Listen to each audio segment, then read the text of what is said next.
joined for an exclusive interview by the White House's foremost advocate on trade and tariffs, Peter Navarro, an assistant to Donald Trump and the Director of Policy of Office of the Fair Trade Policy at the White House. Peter, good to see you, sir. Thank you for giving us time. It's been too long, sir. I remember during the campaign, your wonderful studio there. I don't know who you paid, but that studio is the best in New York. Apologies to everybody else, but I love that thing. And our new one is even better. You have an open invitation to come and visit. Now, on the question of Mexico and the trade tariffs, the decision to use tariffs has been widely criticized as taking tariffs from an economic tool to one for immigration and thereby other purposes. So what we have unquestionably at the border is a national security and an emergency. What we have is a situation where Congress has refused to act, and prior to last week, Mexico had refused to act. It was totally appropriate to use the International Emergency Economic Powers Act in the way that President Trump did. And as President Trump has correctly said, Mexico refused to do in 20 years what it only took about 2 days to get us to do with the prospect of tariffs. We see it. The tariffs, Richard, have multi-uses. In some cases, they're simply a defense of our national security. For example, in the case of steel and aluminum tariffs. A similar use is in China, where we're trying to defend ourselves against practices like forced technology transfer, intellectual property theft, the use of unfair subsidies in state-owned enterprises. And in the Mexican case, clearly, this was an appropriate regulatory response to a terrible situation, and we got a great outcome out of it. Okay, but it is what is being described as the weaponization of tariffs. You're taking them and essentially bullying another country on the threat of a tariff.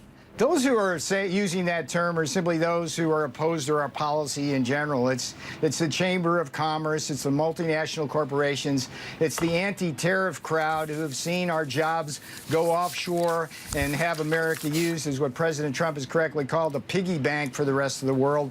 So that term, hey, look, throw that away. What I see today behind me is a beautiful weather and a lawn at the White House, a very bullish economy. We've got 7 million jobs out there available for Americans and only 5 million people seeking jobs. We've got an epic low unemployment rate. We've got investment pouring into this country.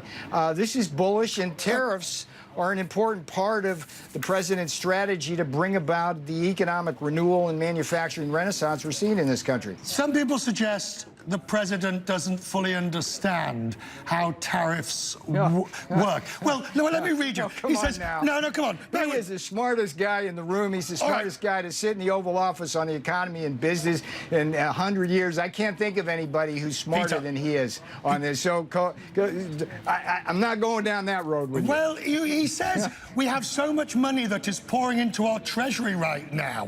$17 billion we've raised to date on the tariffs.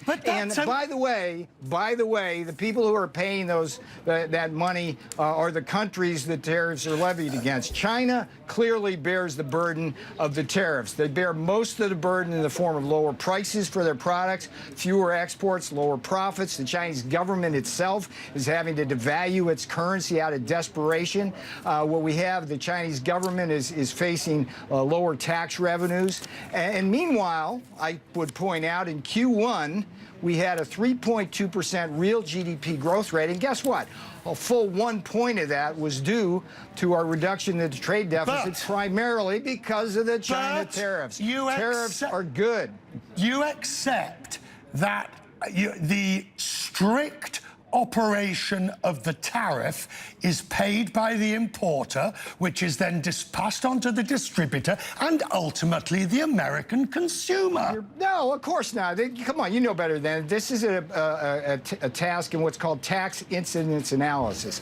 Let's say, for example, I'm an American consumer. I pay $100 for a product from China before the tariff. If I'm still paying $100 after the tariff, it's because China has lowered their price and bitten that bullet and devalued their currency. In that case, I, as an American consumer, didn't pay a cent more. Look, if correct, but the evidence the evidence, Peter, is that one of two things are happening. U.S. corporations are cutting margins to account for that tariff, or they're passing it on. Not U.S. corporations, my friend, unless they're setting up in China and selling back here, which we don't want to happen. Bring your jobs home. But if it's a China corporation, we're not shedding any tears for a China corporation that uses all sorts of government subsidies to dump products into this market.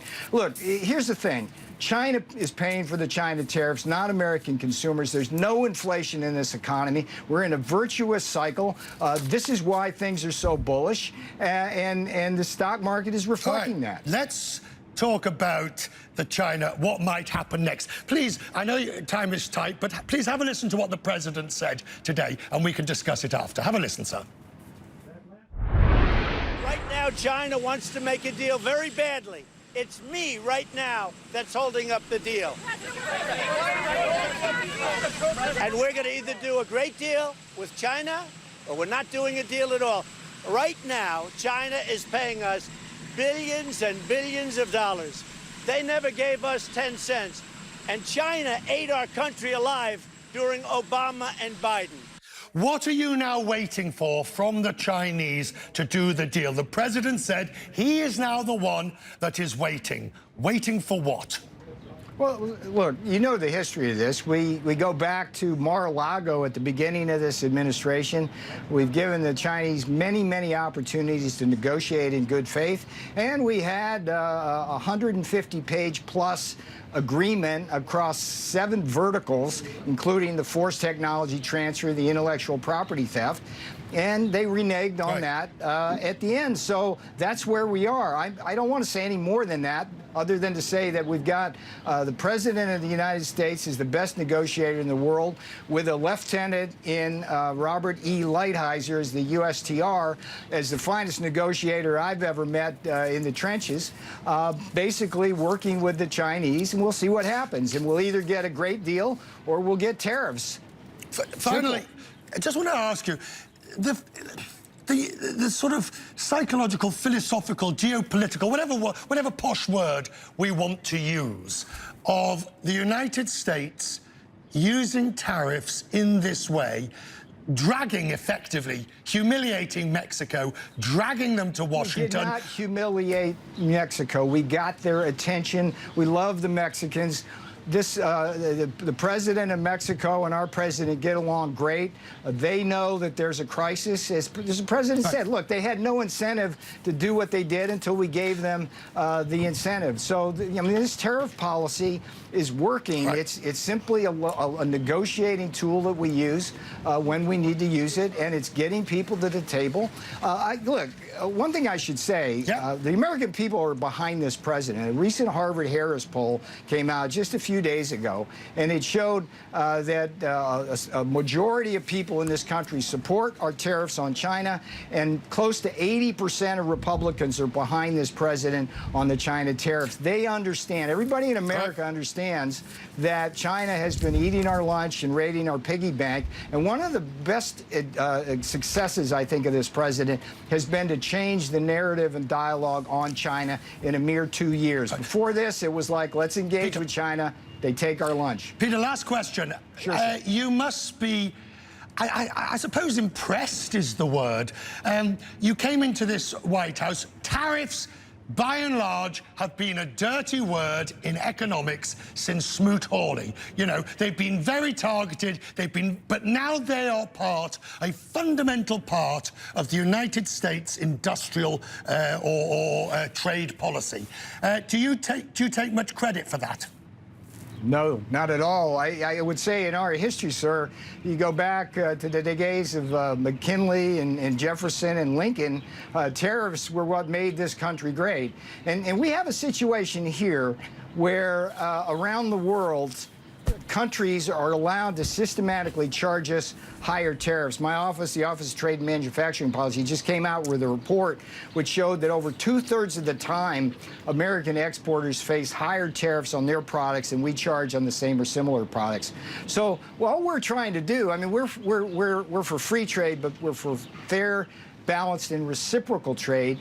And tariffs are useful for defense. Tariffs are useful to get people to the bargaining table. The president is playing it like a Stradivarius violin right now.